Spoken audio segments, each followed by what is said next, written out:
Here's an interview from one of our past shows on Rock and Metal Revival. If you're interested in hearing full shows, go to our Facebook page and check out our list of affiliates for times and places where you can hear Rock and Metal Revival. There's Back to the Cave from Lita Ford on Rock and Metal Revival, and dude, It doesn't get old, man. It does I love not that get stuff. old. I love that song, and we are fortunate enough that she's actually come back on the show. And she hasn't gotten old for No, some reason. I mean, look at me, but Yeah. God, look at her. Holy cow. Yeah, we want to welcome Lita Ford back to Rock and Metal Revival. How you doing, Lita? I'm good. I'm doing great. Lita, it is so good to be talking to you again. I just was reading online the other day that you had a new album in the works, and what can you tell us about it? Well, I don't even want to talk about it yet because it's almost done. It's almost ready to find a home. We need to find a home for it. But I really just want to wait because I want the record company to do a video, and I want to make a big announcement on it because it's just so cool. Oh, cool. And I'm so excited about it, but I can't. I don't want to give it away yet, you know? I hear you.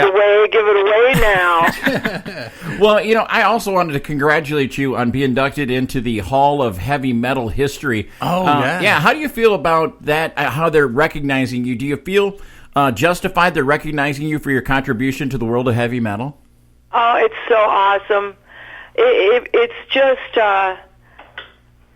it's like I've worked my whole life for these recognitions, and they really finally started happening in 2017, and I started getting inducted into the Lifetime Achievement and Rock God's Hall of Fame, and I've been given awards, and it's like, yes, it's finally come full circle.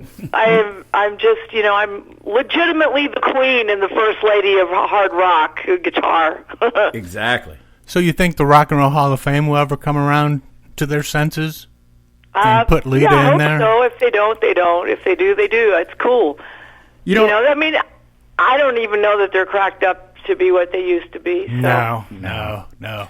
Hey, hopefully they'll have me, but we'll see. We'll see. Hey, Lita, I remember seeing you on a package show back in the 80s with Poison in Madison. Now, you always have been on the road ever since, I've been following your career. You seem so happy on stage. Is that your happy place, Lita? Oh, God, it is. It's crazy because sometimes you're side stage or whatever and getting ready to do a show, and you don't feel good, or you got the flu, or you got a stomach ache or something, and someone will come up to you and just say something like, Lita, you're going to feel so much better. You just need to get that guitar on you. You just need to get up on the stage, and you'll feel so much better. And it's true. I mean, it's like all your pain, all your hurt, whatever your problem may be that day, if you have one, just goes away. That's it's like the ultimate painkiller. Yeah. It's just getting up on that stage and rocking your ass off. That's awesome. Now, I'm a big guitar guy. I got guitars everywhere. I've been playing my whole life and love the way you play. And I got to commend you on that BC Rich double neck. That is an awesome looking guitar. How many of those have you gone through in the day, or is that your original one that you use on stage? That's the one and only. Really? Yeah. Wow. Okay. Yeah, I take care of my stuff. Well, either you'd that or I figure- just completely get rid of it. Well, but you'd that figure guitar on the road was a prototype made for me in, I believe it was 1981 or 82. And those guitars, the double neck BC Rich Bitch is what that is, are so big that the normal cutaway of those guitars are so big that I said to them when we were first starting to work together, I would like to have one of these double neck guitars, but can you make it a little bit, more slender and smaller for me, because I'm really not very big. I'm not, I'm 5'5". And I felt like I was wearing a dress playing the other guitars, because it would go from my neck down to the middle of my knees and between my hip and my knees. And I was just like, I can't play this guitar. It's just too big. So they made me this white double neck prototype, which is the smallest of the Rich Bitch double necks that they made. So it's a proto. There's not another one like it. That's awesome. That's so awesome. You know, Lita, you've over the years paved the way for current female artists like Lizzie Hale and Maria Brink and Taylor Momsen to be out in front of the hard rock and metal world. That has to be a great feeling when the topic of women and hard rock comes up. The first name that comes up is Lita Ford. Oh, it's just bad to the bone. And that's what I want to go to my grave with. Not that I'm going to my grave anytime soon, but when I do, hopefully they will remember, fans will remember, who Lita Ford was and helped carve the way for other females. Now, I know I've seen you a few times in concert live, and you always put on such a great show. But for our listeners here who are listening, who are going to be coming up to that 80s in the Delsh festival that's going on up there August 16th, what can they expect from a Lita Ford show? Well, how would you explain a Lita Ford show? Well, we don't use a lot of theatrics and stuff like that because we really don't need it. The band is so kick-ass.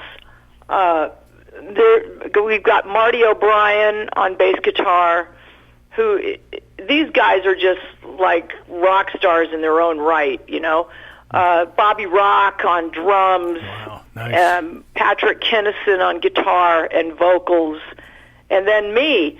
So it's just the four of us, but the show is super, super high energy. These guys are just badass musicians. And you just come away from there going, yeah, they rocked it. They are bad to the bone. And it's not because we have great pyrotechnics or anything like that. Mm-hmm. It's because we are great. Together we have a chemistry that just can't be beat. Nice. Now, I saw on Lita-Ford-Online.com, you've got your own guitar thing where you play a guitar on stage and sign it and somebody buys it and you can buy them. It's kind of the other way around. Yeah, you buy them first, and then you play them on stage. I'm dyslexic that way, but hey. Yeah, no, they are Lita Ford guitars on Lita-Ford-Guitars.com. It's a builder named James Cara, and he builds replicas of my old Hamer guitars, which I played in the Runaways days. We have a white one and we have a black one, and they're called Salt and Pepper. Mm-hmm. Nice. And you can have a replica of one of the original Hamers. They are real guitars for real guitar players. They're heavy. They're handmade, hand-wound pickups. Nice. And, we try to get them as exact as we can to the original Runaways guitars. And then we also make Warlocks. Ooh, and nice. We've made a couple of Mockingbirds, but the Warlocks are more of a collector's item.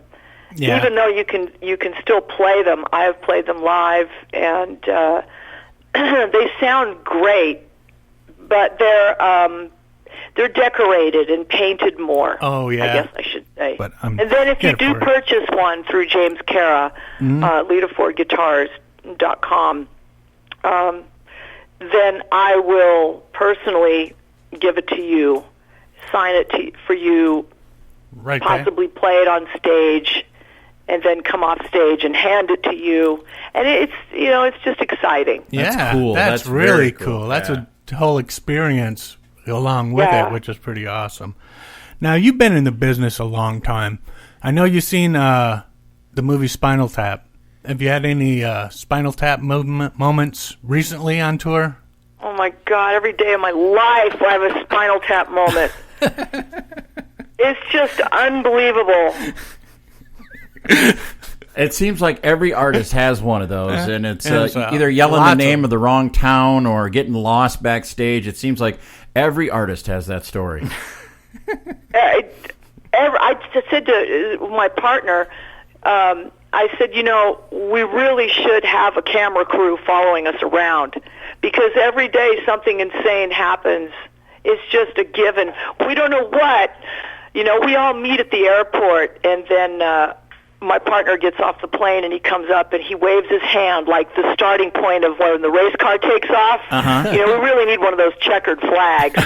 And he says, and begin. And then he puts his hand down like, okay, go.